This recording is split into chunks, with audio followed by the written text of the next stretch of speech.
voi, colindător, vându colindați și mie vine pare și jupânește din colțul mesii. Dar când eram eu tânăr și jupâneasa, atunci nu mă cunoștea, că potcoveam taie, cai și ela și la tată sus. Și când venea Crăciunul, eu colindam la ei acasă o colindă vorzor de ziua.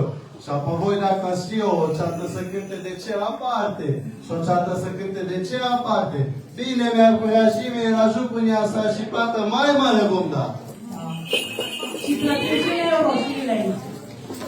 Cum să nu știm?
Și am și o surpriză pentru voi. Nu v-am povestit? Dacă l-am cunoscut pe Bagenelu, sau cum îi ziceam eu tinerețe, Jean, am învățat cu familia lui en colline, că mă quitte acum en colline.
ceva cu cât ai tinerete. Eu acum la așa ceva nu mă bag. Să mă oferesc și după aia să mă bagă din nume. Dar oricum ți-am zis, ceata mea de când eram eu picior, ni aici, în colțul mesei șade. Haideți pe cer, ajutați-mă! Numai noi să cântăm la Jupuneasa și la colindător, să nu ne facem de minune. O colindă de picior. Hai să vă aud.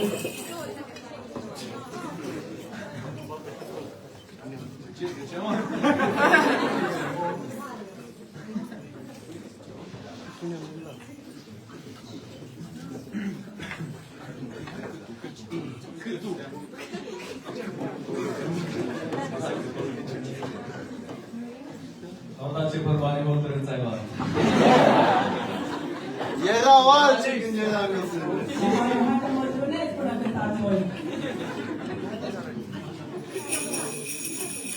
Corpo